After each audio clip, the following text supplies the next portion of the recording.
guys, welcome to Creativity and Inspiration. I'm Lisa, and this is going to be my art vlog. I'm going to try this. Hopefully you guys like it. If you don't, that's fine. It's only on Wednesday.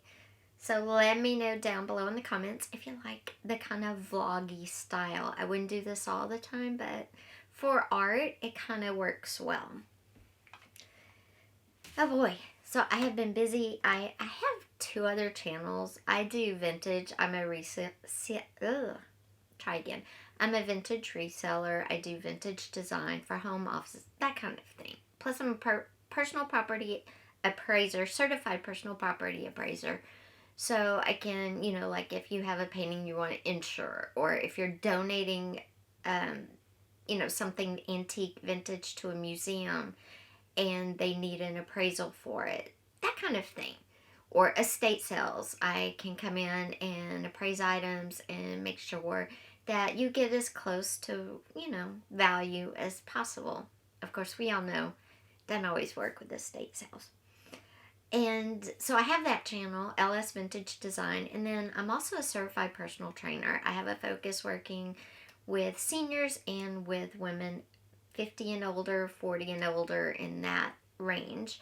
And with chronic pain patients, I have special segments coming up for caregivers, which I am all of the above except a senior. So that's also linked down below if you're interested. If not, that's cool too. Just kind of sharing, So today I thought we would kind of sketch from a photograph I took last year, or the year, 2 years ago. And it's kind of talk, it's a vlog. I do have to get 2 paintings ready for a show in November, and I need to ship them out this week, so I thought I'd bring you along with me preparing my artwork to go on a trip.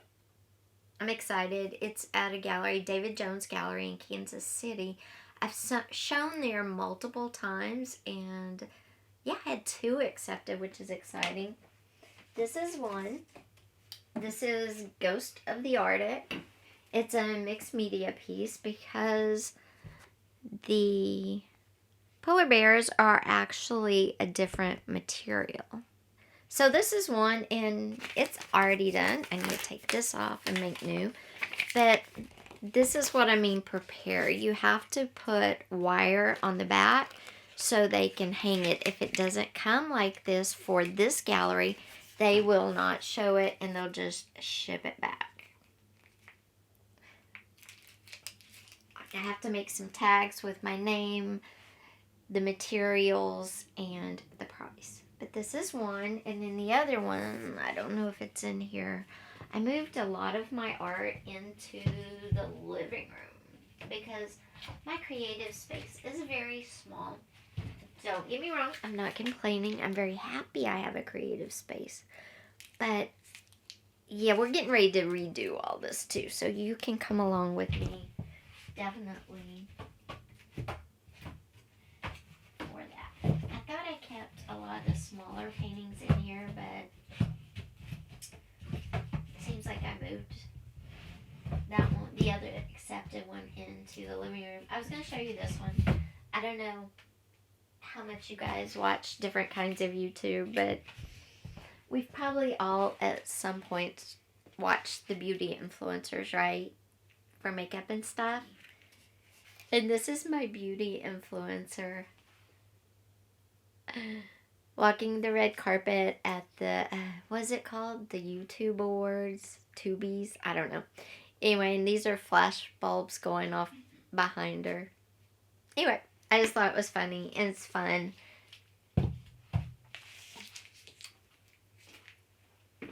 Not all of my artwork is up on my website. I talked to somebody that is an artist and also curates for shows, and she kind of gave me some great guidance. And probably in another video, I'll kind of tell you, if you have an art site, how I have mine set up and some of the advice. And the advice I was given, because I'd love to share that. But today I need to focus on what I'm doing. because I need to get that other painting ready, and I need to take those by about 3-ish. And then my husband wanted pork chops for dinner, and we don't have any. I'm more of a vegan vegetarian due to just issues with eating. But occasionally I like a pork chop, and I like them thin and kind of crispy. And I always get the bone-in thin ones, and we do HelloFresh just because that's easiest for us. And I found it's cut down on our grocery bill. I don't know. Does anybody else find that true? Anyway, they always send short, boneless, fat pork chops. I don't like fat meat at all. So when I drop off my paintings to be shipped, I'll run over to the grocery store and get some thin pork chops. And there's a Starbucks in there. And I'm going to get a dragon fruit lemonade. It's mango dragon fruit lemonade. And oh my gosh, it's the best thing in the world. And it's warmer today, so I won't freeze drinking it. But I'm going to go get it. But anyway, I was going to show you the picture that I decided to do in my sketchbook. I'm using the mixed media sketchbook, which is this one, and it's huge, so I always pull the paper out because this would be really uncomfortable for me to draw on, and probably my art wouldn't come out the best. This is really a sketch pad, not a sketchbook, but there's 100 sheets, so it's definitely not going to go to waste. So I'll go ahead and get my paper, and I'll show you the picture in just a second. It's perforated, so it comes out perfectly easy. And most of the time I do from photographs I've taken, because I'm also a photographer, or I draw from my imagination, which is really scary. I think I've said that before, but it's true. So when we lived in California, we used to live like 7 minutes from the beach. It was the beach is definitely my like happy place. Makes me extremely happy. Very, very calming, I don't know, the beach is just amazing. Because we moved in 2022, and I know it was like October 1st, so it probably wasn't 2022 because we didn't live there anymore. But when Larry, if you're wondering why we came back to Texas, Larry, my husband, had a stroke, and I knew his health was not great. He's actually had more strokes since then. And I have family here. I always need support.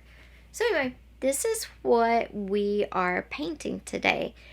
And the focus obviously is going to be the bird, the little fence it's sitting on, the water, and then the condos behind it are just going to kind of be a blur.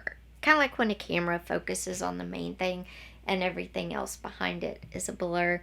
I love this bird. I have a lot of respect for this bird. It's got one leg, and it was just living life to the fullest. So I've used this photo in a lot of stuff. My favorite photo, will never sell that photograph, like my rights to that photograph ever.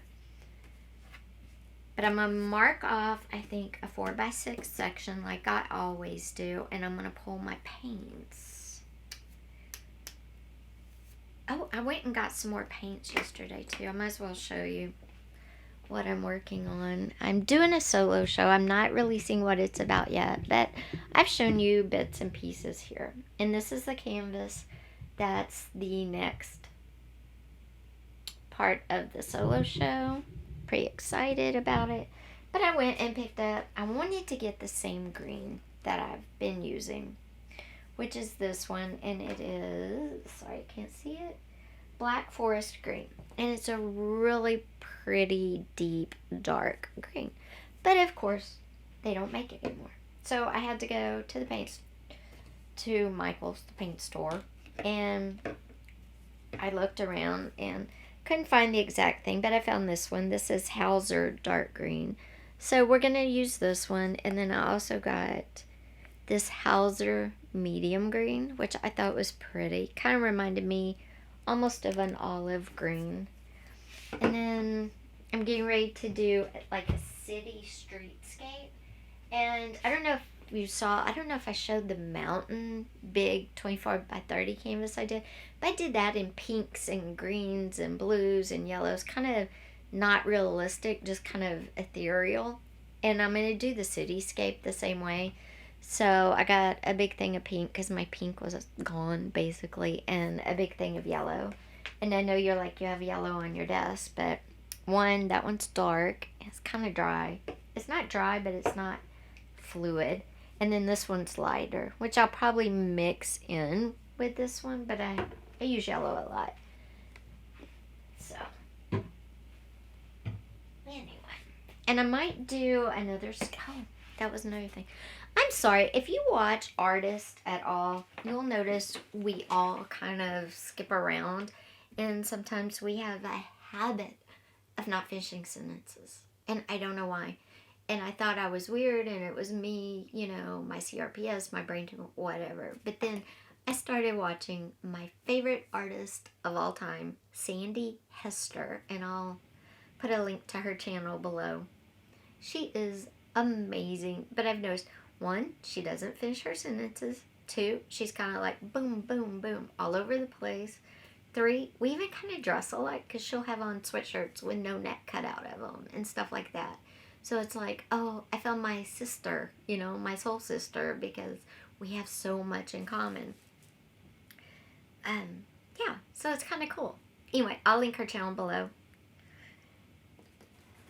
And what was, I wanted to show, okay, last week we did our fall still life. In fact, she's the one that got me thinking, oh, I should try still lifes. Never done still lifes before. So she was the one that kind of inspired me to try still life. I want to show you a couple of things I did off camera with that same still life. So let me get that. And you do these so you can try different scenes, different materials, just to see how it would look, and to give you, you know, if you're trying to loosen up a little bit, or if you want to tighten up, just different things, different sizes. So this is on my mixed media paper, and I did this one with my acrylic paints and some watercolor pencils. So the background is watercolor pencil, the shadowing. Then I came in too and colored in some of the flowers, so they're a mixture of acrylic paint and watercolor pencils. So is the pumpkin, so is the flower down here. And then I took a watercolor pencil and also did some outlining on the leaves and kind of went around the flower petals to make them a little more defined as well. Just a trick I do sometimes because of my mixed media background. Now this next one is going to look awful, but I did this all in watercolor pencils, and I was trying to do it real loose, not put in a lot of details. And so this is that one. Again, it was real loose, and I just didn't like it. I wasn't feeling it, so I didn't finish it. But it's looser, which is one good thing. Okay, sorry. I was pulling all of my paints for our bird painting. Get the greens out of the way. I need the white, and I'm going to use this yellow. I'll show you what I mean by it's kind of dried up. Another thing I loved about Sandy Hester is she uses cheap brushes and cheap paints, and that just, because I don't know why she chooses, that's what she likes. I do it because these are what I'm comfortable with. I like them. I would like to try different ones, but I know I get good results with these. I mean, 98 cents, you know, I don't know. That's too close. Let me switch out my blues. Hold on. Do y'all hear all that paint continuously dropping? I've got to get a better art setup. Okay, when you paint the ocean and the sky a lot, you have to have a zillion blues, and I do. I was trying to get one that was open, and I'm not having any luck. This one's almost out, but I'm going to go ahead and use it up. Another paint that I love, the color, isn't it pretty? And they just don't make it anymore. I want to tell these companies stop doing that, because some of us have colors we love. Okay, save that big brush flare. I have some big brushes coming. All my brushes are from Amazon. Of course, I'll link some brushes down below that I like, that I've bought before. I'll link some of my paints down below. They may not be the exact brand, but they're the kind, if that makes sense. I always use acrylic. I tried oil, and sometimes I mix oils and acrylic, but oh my gosh, it takes so long for oils to dry. It drives me nuts. Plus, to me, they smell. I don't know if anybody else has that problem, but anyway, let me measure off my 4x6. I'm gonna get my washi tape up here. That's not my favorite, and it doesn't stick real good, which is great for this.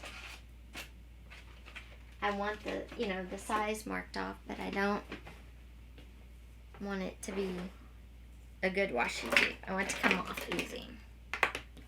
Then we're going to do 6 across and 4 up and down because I want it wide for this shot. So we'll do 6 across. Get out my pencil and mark where 6 inches is. Okay, guys. So I wanted to ask. Y'all know my husband's had a stroke and I'm his caregiver. And he's got issues and can't make decisions really well. Oh, you know what? I put that exactly at 4 inches. Almost. His back's hurting, but my husband has no pain thing. No pain stamina, okay? But what I thought was extremely weird was, and this is a surgeon that just did his surgery July 5th. And he's got to have surgery again. Not real happy about it. It's dangerous for him to have surgeries a lot. And our insurance wasn't going to cover it, probably. And I'm unhappy because the doctor himself called to tell us, oh, your insurance isn't going to pay unless you get this MRI. Well, my husband freaks out at MRIs. And he actually is going to have to be put under to do the MRI, which, again, is more dangerous. His neurologist has said, he runs the risk of not coming out of the delirium, not coming out of the anesthesia. And the doctor, I've told the doctor this. 1, he wouldn't talk to me. I have medical power of attorney. 2, he called to tell us, hey, the insurance is good. I don't know, guys. It just seemed kind of sketchy to me. I'm not real happy, but my husband's very hard to deal with, and I'm hoping other things happen where we don't, but I don't know. So I'm going to bring y'all up closer for this so we can paint our bird in our sketchbook, on our sketchbook paper. So I'm not going to sketch this out beforehand. Sometimes I do, sometimes I don't. And I'm just going to paint this. So what I'm going to do is bring you over here so you can watch the process. Then we're going to talk about some backgrounds for mixed media. Some things that artists do that people don't do a lot.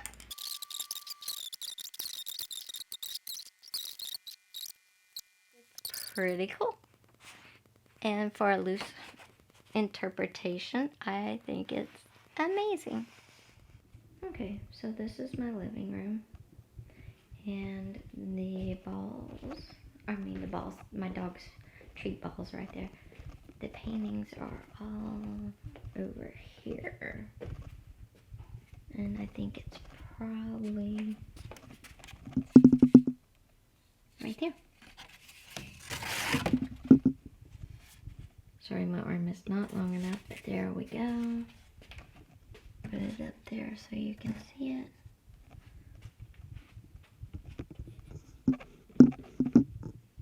There it is. This is the other one that was accepted. So I need to go put the backing on it and get it ready to ship. It's got gold leaf on it. How pretty, huh? Okay guys, now we're out in the garage and I'm going to show you how you put the wire on the back. This is the painting. You make sure it's right side up, obviously. I put a towel down because this is the garage workbench and it does get dirty.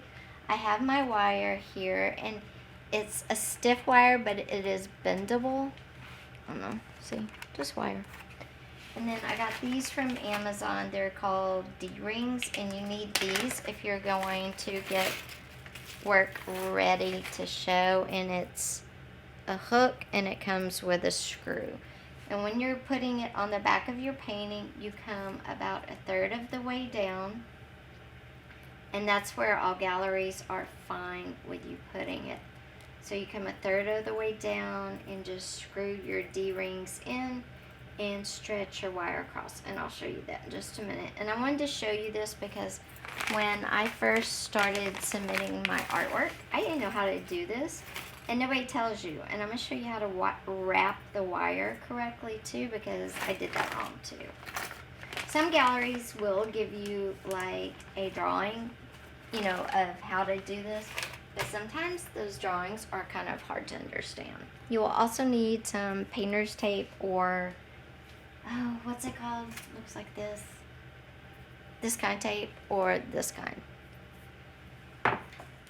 Okay, maybe you'll be able to see from there. You feed it through the wire, and then you feed it back through the wire. You're just looping it around like a piece of string.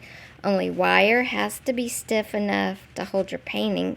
It can't flex a lot, so you have to pull it, and then the first one's easiest. It gets really difficult after that. Again, you don't want to loop it around the wire. You just want to loop it around the ring, the D-ring as it's called. So you just push it through and pull it tight. And, whoops. And pull it tight.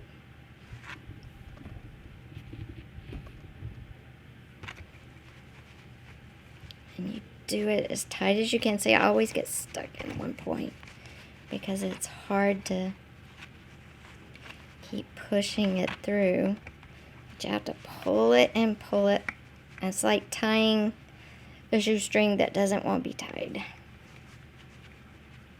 Okay, and you just keep pulling it. And what happens is the wire gets kinked, and then it doesn't want to go anymore. Plus, I don't have a lot of hand strength, so I have to just keep pulling because it can't be loose.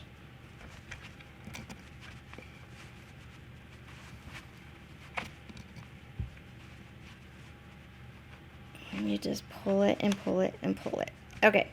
Now, once you get it on there, you can wrap it 2 or 3 times, whatever you're comfortable doing. I'm going to wrap it around the D-ring one more time. So I'm going to stick that back through the D-ring again and push it through.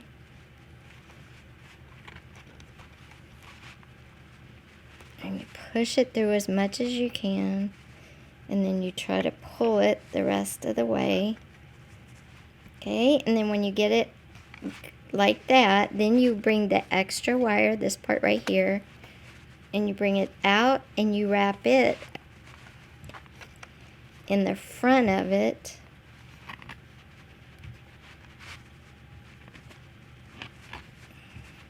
And this is to keep it from coming undone while it's hanging up. Now, once you get there, you don't want to leave sharp little pieces. Oops. You don't want to leave sharp little pieces like that up, so you come in and I try to trim them down as much as I can, or bend them down. Okay. And then you can wrap tape. Oops. Sorry, the tape was holding my camera. Okay. And then you bring the tape and wrap it around that so nobody pokes themselves. The tape is just for safety, for the people that are hanging your art up.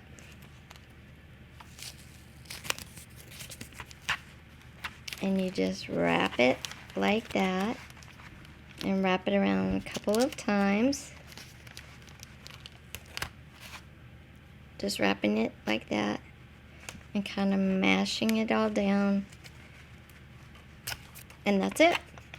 And then you do the other side. And I'm going to show you the other side. Let me see if I can get you turned so you can see. Where's the other side? Right there. Here. Let me put the, where is that? Right there. Okay. And then you cut off wire. And I always cut a lot of extra just because I'd rather have extra than be too short and have to start all over. Then you pull the center part as straight as you can get it. And then you wrap it around. And I come in from the top on this one because I feel like it lets me pull it as tight as I possibly can, because that's the goal. Because remember, this wire is holding your painting up during the art show, and you don't want it stretching or coming undone, and you want your art to look good because people are going to be looking at it to possibly buy it. Okay, once you pull it real stiff, then we do the same thing. We feed the wire through the D-ring. Don't tear your canvas, because you could. You just push it through a couple of times. I always do like 3 times on the D-ring and then just a bunch on the other, just to make sure it all gets through. And I'm sorry if y'all can't see this very good. It's very hard to do and to film, so...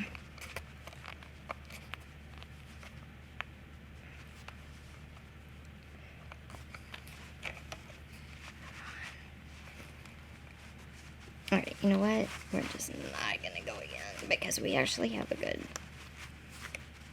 And if you get to the point where you just can't get it wrapped around the D-ring anymore, then just wrap it around the wire itself. So you take your extra wire, get as close to your D-ring as you can down there, and just wrap it around a few wraps. You want to make sure it's good and sturdy. Again, nothing's going to come undone. Remember, your painting's going to be shipped. It's going to be, you know, moved around. So you just want to make sure it's going to stay where it needs to. Then if you get to this point and you want to wrap it through the D-ring one more time, if you can get it, I would, because this one's acting really weird. And when I have ones that act really weird, I try to give them a little extra support.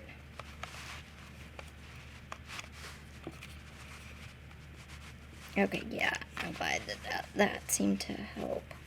And then I'm going to wrap it around the outside just a little more. Again, just don't tear your canvas. I've actually poked a hole in mine before. And it's not a good feeling because then you have to, like, start all over. Okay, I've got this extra wire right here.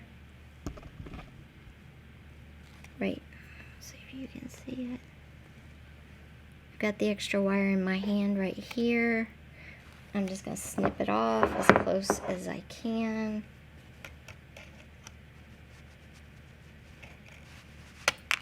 Okay. And then I come in with my tape to protect everybody handling my art.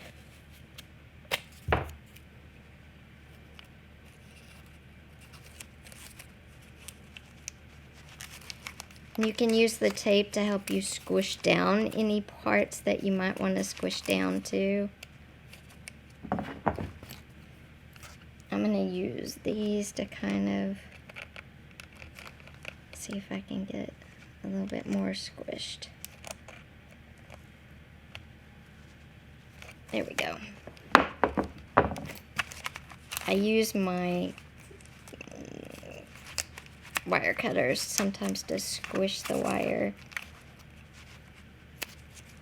Just make sure you get it all wrapped with tape, because if somebody gets poked, you don't want blood on your canvas either. Okay, and there we go. Okay guys, and there it is. So basically what you do is you put your D-ring a third of the way down. Then once your D-rings are screwed in, you take one end of your wire, wrap it around your D-ring wrap it around your D-ring a few times, and then the wire around itself, and cover it with masking tape or painter's tape, and then stretch it across. You want it as nice, as straight and taut as you can get it, and repeat over here.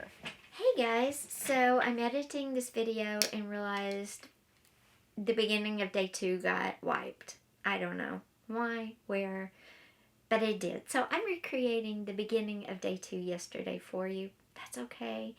I wouldn't even bother. I'd just go on and go, hey, the beginning of this day got messed up and we're just going to start from here, except we're talking the mixed media backgrounds yesterday and the beginning techniques got lost. So I'm recreating, but that's okay. Since you're here, I was going to share, remember we did the bird yesterday, the painting of my little one-legged bird in on the mixed media. I blocked off a 4x6 and I talked about the difference between loose and tight. I did him in my big sketchbook in oil pastels, and again I did it real loose. The background's just kind of blurred, like you're just focusing in on him. So I'm gonna show you right now because I'm pretty excited with how he came out, or she, I don't really know. So there it is in my big sketchbook done with oil pastels, and as you can see, the background's just kind of real blurry, and the little guy's the focus. Anyway, I'm happy with the way it came out. I love the difference between loose and tight. A lot of my paintings are very tight, so playing around with loose backgrounds and not so much detail is really fun for me. Before we get to the beginning of the mixed media video too, I shared these yesterday. These are my new postcards.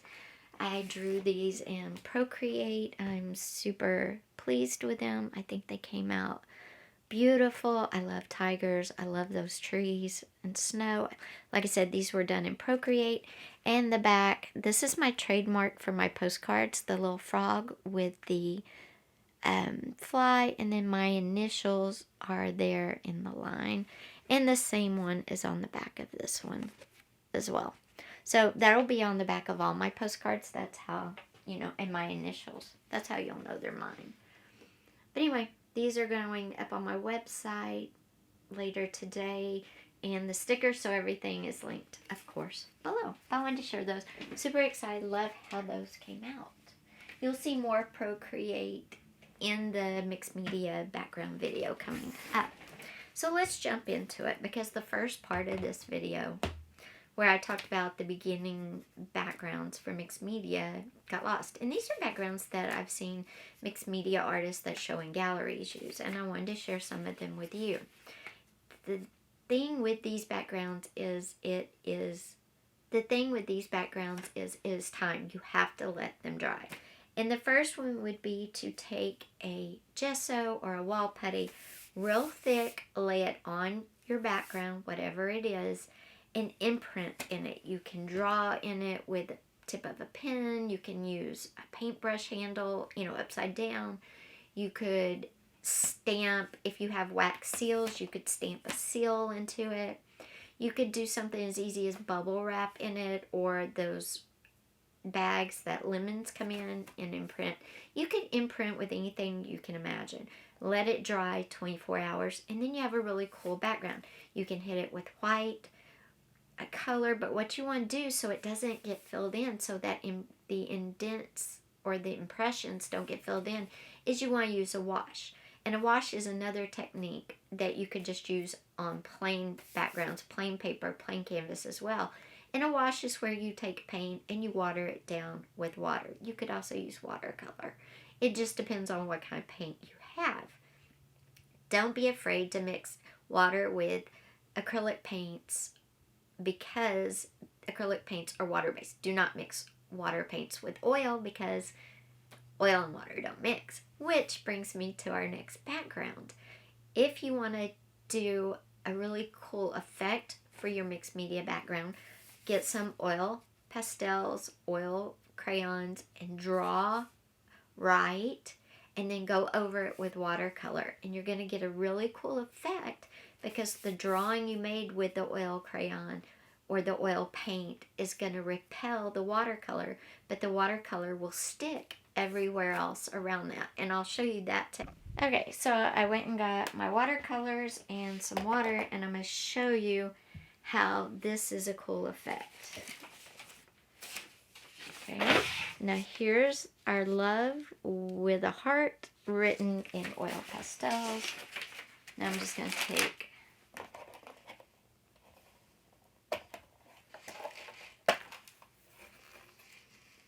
my watercolor and I'm going to do blue because I love blue. Lots of blue.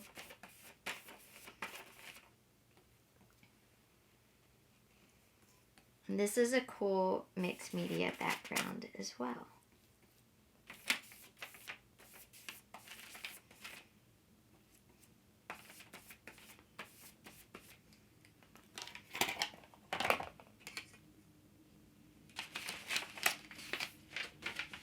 And there you can see oil and water don't mix and you get a really cool effect. And that would be a neat background to have. You could also do the white oil pastel and there wouldn't be any color almost. It would just kind of look magical.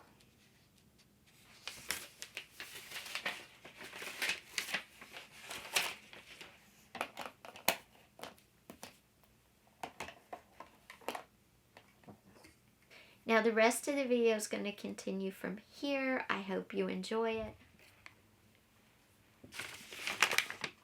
Now the next way is I put 2 little drops of paint, and what I'm going to do is scrape a background. And to do that, I have a paint scraper, and all I'm going to do is drag the paint scraper through the paint like that, and then you can come across like that. You know, however you want to do it. It makes beautiful colors. You use 2 paints that when they mix together, they make another color. Then you end up with a third color. I love to create backgrounds like that. That is really pretty. It's unique because you do get the drag feature when you do that as well.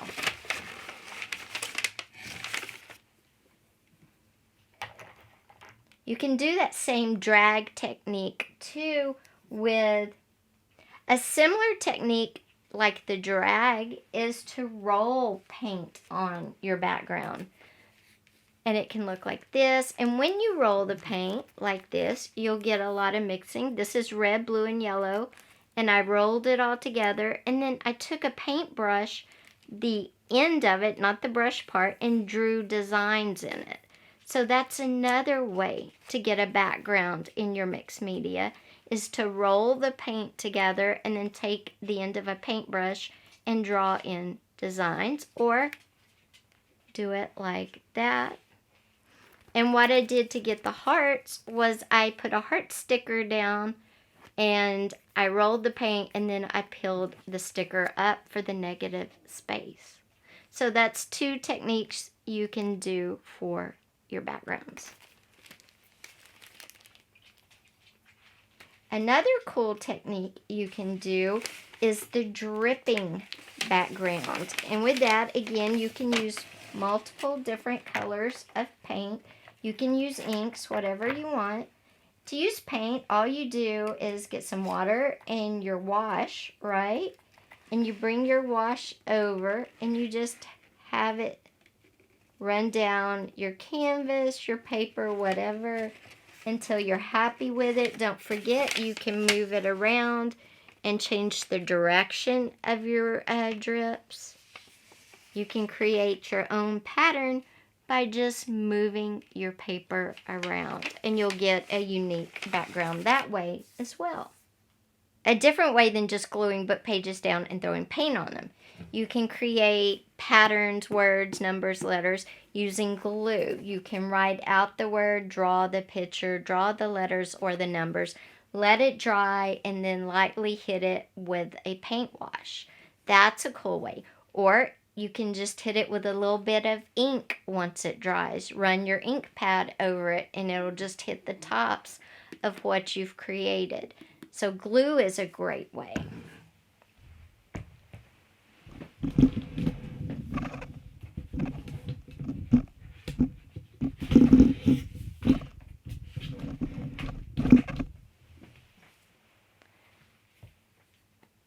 Another way is, I did this on Procreate. And this is using letters, and what I did was just highlight certain ones with color. This is going to be my next postcard, by the way. And highlighting my letters with colors, then, you know, I have notes spelled out, but I've used them as texture and as part of the image. So you can do things like that as well. So guys, I hope you enjoyed this little exercise on the different ways you can create mixed media backgrounds. I hope you enjoyed yesterday when we were painting the photo of the one-legged bird, and I talked about being loose versus tight in your drawing, your painting, your, you know, coloring, whatever you do. I also hope you liked just hanging out with me. And sorry, that was scheduling for my husband. So I hope you enjoyed hanging out with me and the vlog type video. I know I'm not very good at it, but if you like it, you know, I can work on getting better for sure. Take care. Have an amazing day. Down below, leave me your favorite type of creating background on a mixed media. Did you like using texture paste of some sort and imprinting or drawing in it? Did you like the glue idea? Did you like scraping or rolling? Or maybe you liked the words, letters, numbers, the separate kind of thing. Let me know. Also, let me know, how do you paint? How do you create images? Are your images tight that you try to create the photograph down to the littlest speck, or are you more loose and interpretive like I did yesterday? Thanks for being here. Take care. Bye.